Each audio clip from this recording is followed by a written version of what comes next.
ladies and gentlemen.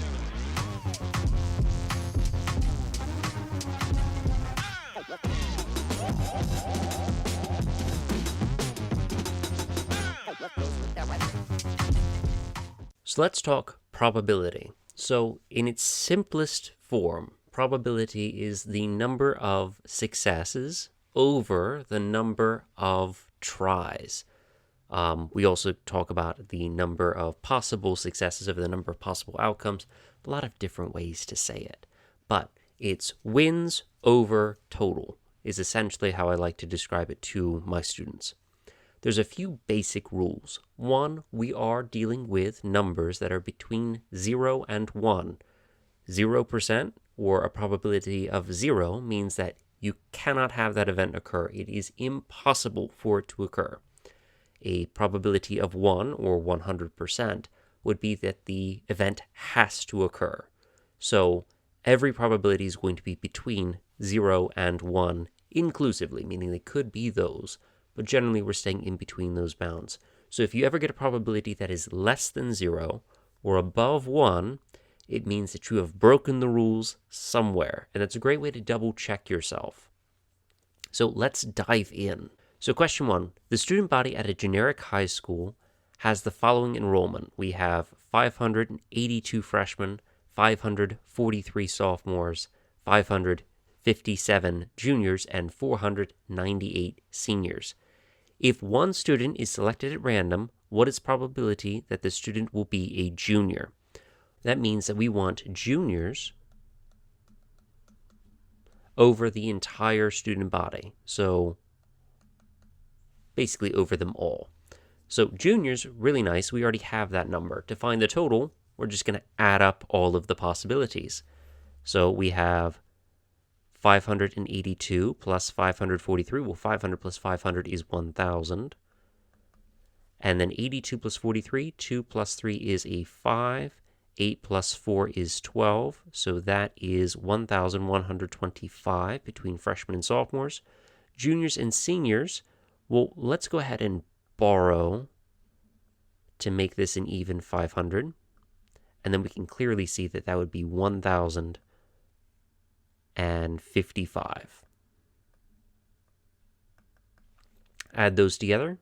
We get a 0, we get an 8, we get a 1, and a 2.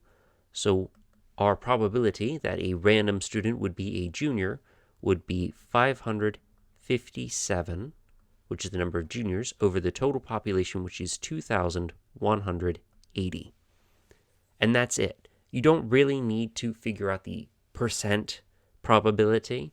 You could compare if it's a multiple choice, but for my intents and purposes, this is as far as we need to go. Now that we have an understanding of what probability actually is, let's talk about when we have multiple things occurring all at once, or we have two or more categories for our data. So if we have two random chance events, we can either say that they're independent or dependent on each other. And it's really just as it seems. Two events are independent if one event has no bearing on the probability of the other event. If I'm flipping a coin and rolling a six-sided die, doesn't really affect each other. If I'm rolling a six-sided die and another six-sided die, doesn't really affect each other. But two events are dependent if one changes because of the other. So if I am dealing out playing cards to everyone and we are playing some blackjack, poker, or, crazy eights, the moment I deal the first card, the probability of the deck changes. And the second card, it changes again. So every single card I deal, its probability of being any specific card changes is dependent upon what was dealt prior.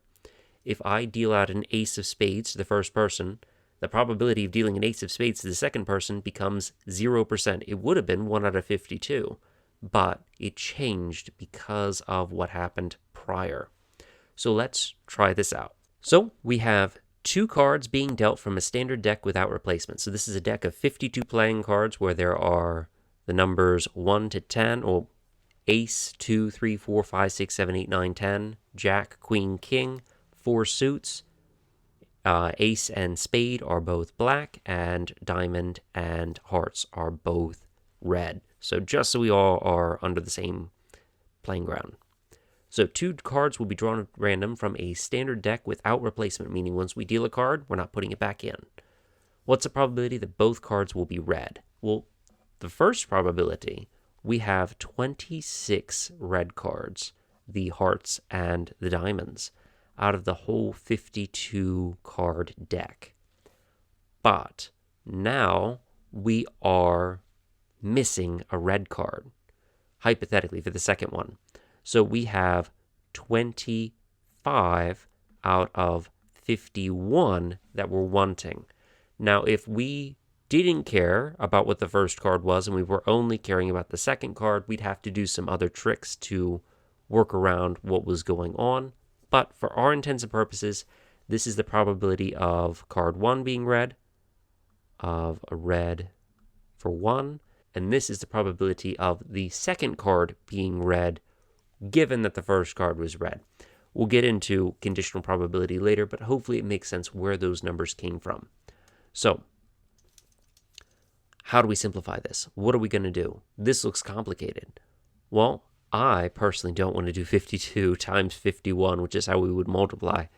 Instead, I'm going to reduce. This reduces to 1/2, and that is far easier to work with. 1 times 25 is 25. 2 times 51 is 102. So the probability of 2 red cards is equal to 25 over 102. This notation here, the P just stands for probability. Inside is the event we're describing. So if I were to go back up here, this would be the probability of juniors. So just so we get some notation down as well. If you have any questions, please let me know. Otherwise, I look forward to seeing you in the next video.